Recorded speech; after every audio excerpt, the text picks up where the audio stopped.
et bienvenue sur les harmoniques de l'amour. On se retrouve donc dans cette vidéo pour la deuxième partie du vlog du mois de février. Je vous retrouve donc tout de suite. Nous continuons avec le sabbat d'Imbolc, le cœur gelé de l'hiver.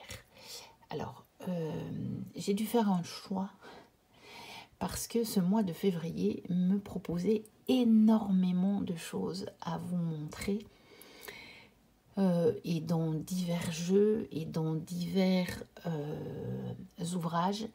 Et donc, dites-vous que ce que je vous montre n'est qu'une sélection et que bien sûr, il y a encore beaucoup d'autres choses à dire sur les différents sujets que je vais vous proposer. Mais je pense que même déjà comme ceci, la vidéo sera relativement longue. Et si j'avais pris tout ce que j'avais en ma possession, sans faire même de recherche supplémentaire, je pense que ça aurait duré beaucoup trop longtemps. Donc, j'ai choisi de vous présenter ici ce qu'on en dit dans cet agenda de paroles de sorcière, donc qui est celui de cette année, donc le 2022-2023. Comme ça, nous avons quelque chose qui est vraiment en lien avec cette année 2023, qui est peut-être un peu moins général, ou en tout cas qui colle totalement avec les énergies de cette année 2023. Donc, autre nom d'Imbolc, nous avons Wamealg, les deux brebis, Chandeleur ou Candlemas, Imbolc, jour ou fête de Brigitte, fête de la Vierge. En fait, il faut savoir que dans nos sociétés actuelles, on a énormément d'influences et de traditions qui se mélangent et qui ont été, on va dire, dont on s'est servi. Il y avait des traditions qui étaient déjà là en place, des traditions celtes par exemple, qui étaient déjà là en place dans la société et que notamment l'Église catholique a récupéré pour placer une fête aux mêmes dates et avec sensiblement les mêmes significations. Donc Imbolc se célèbre le 1er ou 2 février dans la tradition wiccaine. Selon l'astrologie en revanche, ce sabbat aura lieu le 4 février, donc pour cette année. En ce mois glacial, on commence à ressentir comme un imperceptible frémissement dehors, comme un léger battement de cœur qui s'éveille. Pour nous, humains, il nous faut aiguiser nos sens pour le ressentir, mais la nature, elle, se réveille doucement sous ses battements. Les premières fleurs, perce-neige, prime-vert et mimosa, déploient leurs fragiles corolles et leurs pompons couleur de soleil. Les oiseaux se montrent un peu plus au jardin, les bourgeons gonflent et enflent sous la pression de jeunes feuilles qui naîtront bientôt. Et dans les étables, les premiers agneaux voient le jour, annonçant le début de la lactation. La vie reprend ses droits et gonfle nos cœurs d'espoir. Point exact du milieu de l'hiver, Imbolc se place à mi-chemin entre le solstice d'hiver et l'équinoxe de printemps. Donc cette année, le 4 février à 2h30. Ce sabbat est comme une dernière purification avant le retour du printemps. On prend soin de nettoyer et purifier sa maison, on trie les graines en prévision des futures plantations, on procède au dernier bilan pour se débarrasser de ce qui nous encombre et faire table rase du passé pour démarrer sur de nouvelles bases solides et saines à Ostara. Imbolc est placé sous le signe de la pureté que rappelle la blancheur des dernières neiges et du perce-neige, symbole de la déesse. Il convient pour l'homme, au sortir de l'hiver, de se purifier en vue de la nouvelle période d'activité qui s'annonce. La purification physique est suggérée dans la nature par les premiers pissenlits, réputés pour leur action diurétique et hépatique. Par ailleurs, le jus de bouleau est excellent pour un nettoyage intérieur. C'est également un moment propice aux jeûnes. Sur le plan spirituel, c'est le moment de la lustration, du lavage du cœur, afin d'accueillir et refléter au mieux la lumière divine. Donc ça, c'était ce qui concernait Imbolc. Et maintenant, on va passer à ce qui concerne la Chandeleur. Et vous allez voir que dans ce grand éphéméride, nous avons bel et bien le lien entre les deux fêtes.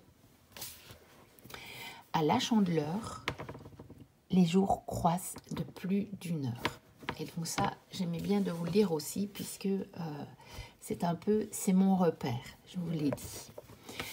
Donc, parce que le vent chasse les nuées, que l'alouette monte vers le ciel, que les cieux s'entr'ouvrent, qu'un rayon de soleil tire de la terre une fleur, que de sa corolle s'envole un premier papillon, février, de mémoire de calendrier, malgré son mauvais caractère, passe au regard de nos voisins agricoles pour l'allumeur de réverbères de la nouvelle saison. Il donne au lampadaire un coup de torchon et en allume le lampion.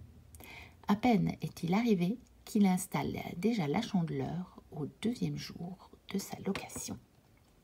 Et donc, petite description historique de la Chandeleur. L'alouette de février résumera les origines de la Festa Candelarum, la fête des chandelles, donc la Chandeleur, à une semaille de tisons sacrés à travers le temps. De grandes flambées rituelles, des cultes solaires aux claires illuminations du jour de Bride, Brigitte, Brigde, grand-mère déesse des Celtes. Des torchères de févriales romaines en l'honneur des morts au flambeau, des lupercales consacrés à Pan, ou ceux allumés par Cérès, déesse des moissons, qui, à la recherche de sa fille enlevée par Pluton, dieu de l'ombre et de l'enfer, embrasa l'Etna et les campagnes alentour.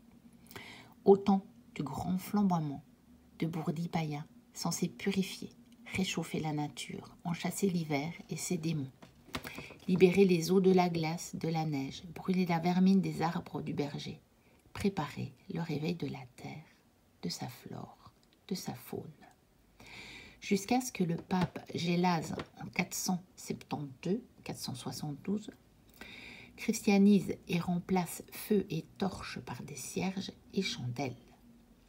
La Chandeleur devient la fête de la purification de la Vierge Marie et de la présentation de Jésus au temple. Vous voyez comment cette fête qui existait depuis, on va dire peut-être la nuit des temps, puisqu'elle s'inscrit dans le cycle de la nature, comment cette fête a été transformée par l'Église catholique.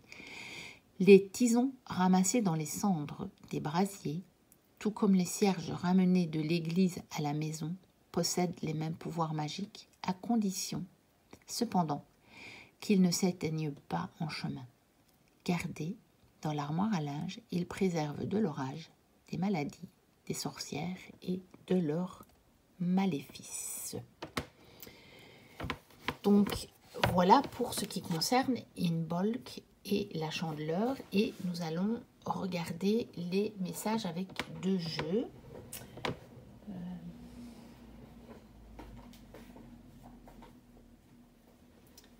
Que j'avais oublié de prendre près de moi, évidemment. Donc, le premier, c'est celui du White Air Wisdom Oracle Deck de Jackie Loveday, que je vous ai déjà montré.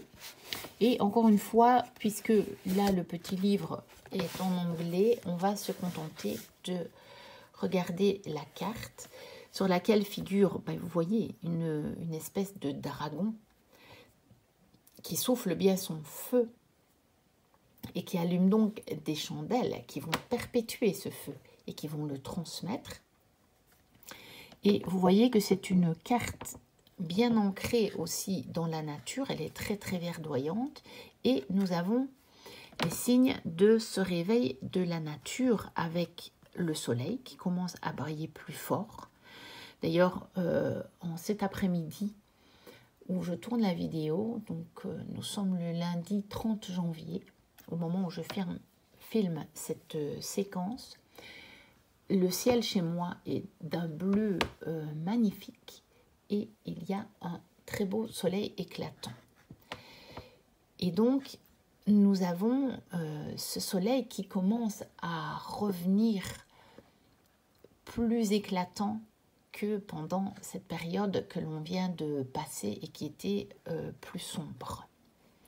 Donc voilà pour cette première carte d'Imbolc. Et vous voyez les graines qui sont plantées pour, dans la suite, donner les fleurs, les fruits, les feuilles. Il faut dire les feuilles d'abord. Et le nid avec les œufs, donc en prévision d'Ostara. Et puis nous allons prendre celle de l'oracle Wicca, donc de Lunaya Witherstone et de Nada Mézar, et qui a été illustrée par Kshatriya Hermarvibul. Bon, alors là, pour le nom, je suis désolée, mais c'était pas terrible. Et donc voici cette fameuse carte où nous voyons effectivement des fleurs pousser à travers la neige, où nous voyons ces fameux agneaux, on va dire, hein, dont on parlait dans les précédents livres dont je vous ai lu les textes, et où on voit peu à peu ce réveil de la nature, avec également, là je pense, les personnages, même si ici ça n'en est pas. En tout cas, selon moi, ça n'en est pas. Et là, nous allons aller lire ce que nous propose le petit livret.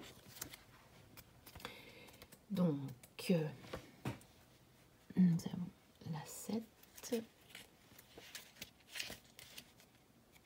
Voilà, Imbolc.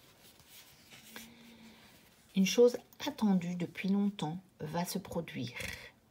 Il est temps de réserver toute son attention aux rêves et aux désirs cachés dans son cœur, car le moment est propice pour de nouveaux projets.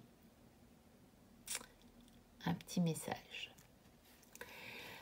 Nous avons donc, et en lien avec le tirage que j'ai réalisé avant, une affirmation: j'accueille avec joie le bien dans ma vie. C'est quand même assez chouette d'avoir tous ces liens entre les différentes séquences. Et le défi: comment puis-je purifier mon esprit? Donc voilà, une question à vous poser peut-être ce mois-ci, si le cœur vous en dit, bien entendu. Il n'y a aucune obligation. Moi, je vous fais des propositions. J'avais trouvé que c'était une manière originale de vous faire découvrir des jeux, des livres, des fêtes, des éléments de la nature, et de mettre tout ça en lien.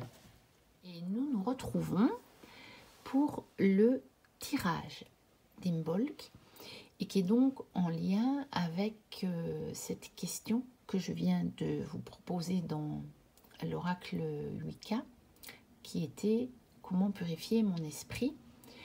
Et donc ce tirage, c'est un tirage à 4 cartes.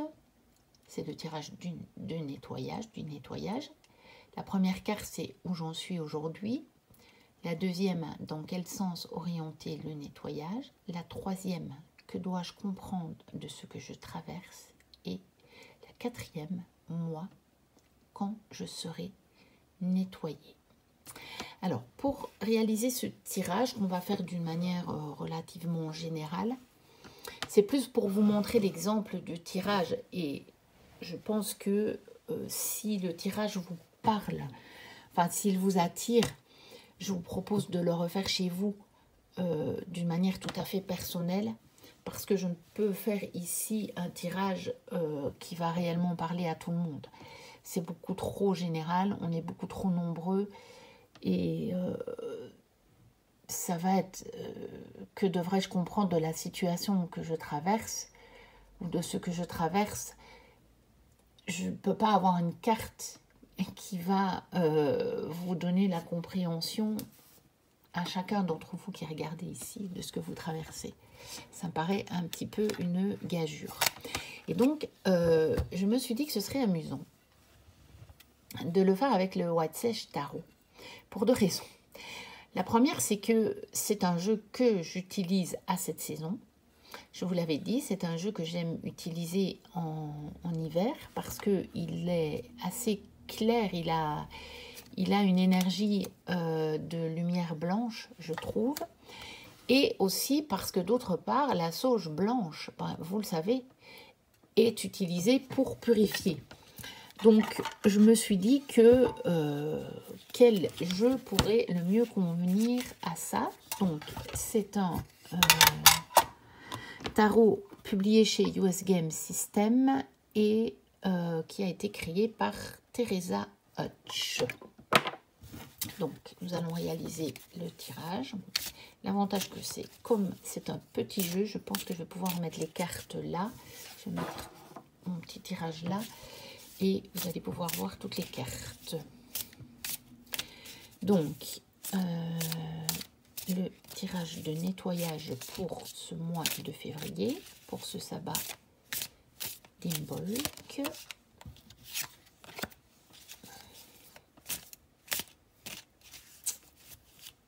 Alors,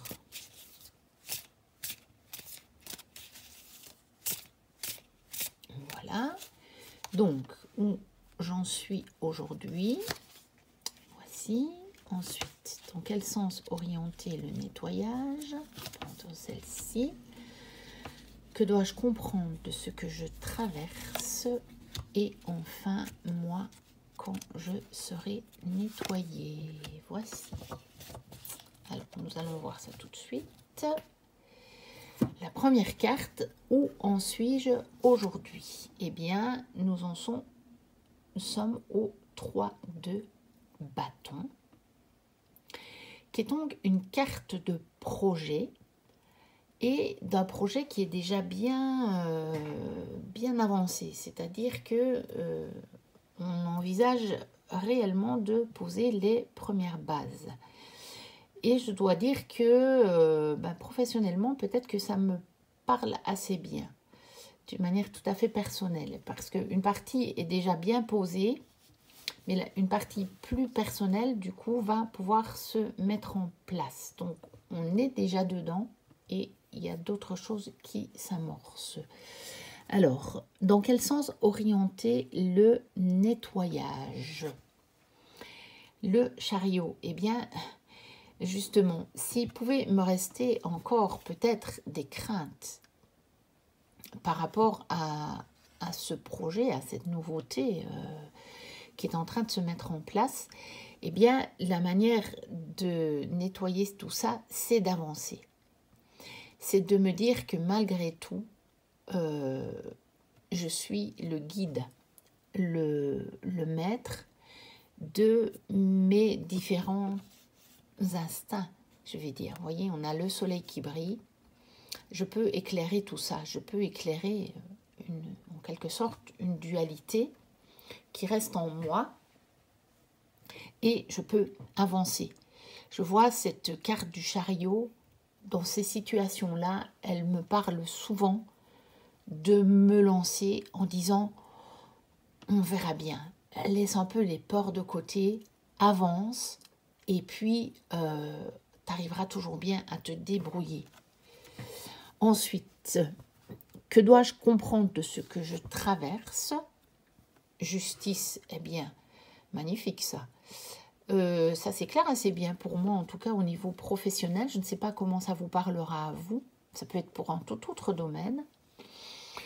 Eh bien, la justice, parce que en fait, la situation qui est en train de se mettre en place est réellement quelque chose qui enfin devient juste, qui enfin s'ajuste dans ma vie par rapport à tout ce que j'ai traversé les années précédentes.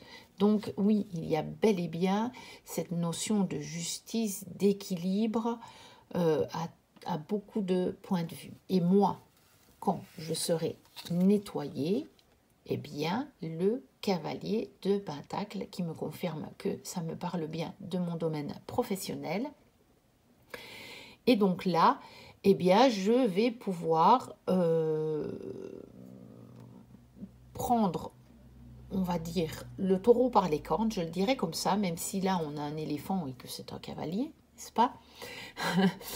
Mais ça veut dire que, à l'image du chariot, je vais vraiment pouvoir avancer, je vais pouvoir conquérir quelque chose de nouveau, vraiment au niveau matériel et au niveau professionnel.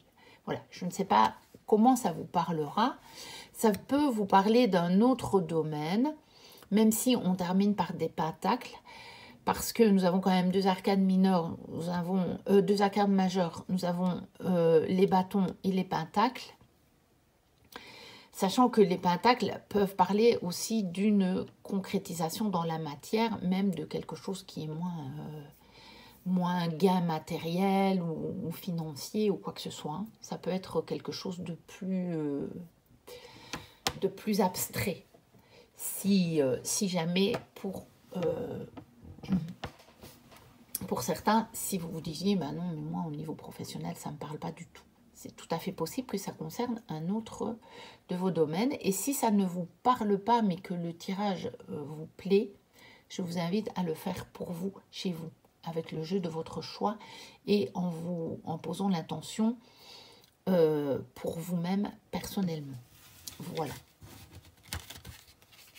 Donc ceci est terminé, la deuxième partie de ce vlog du mois de février.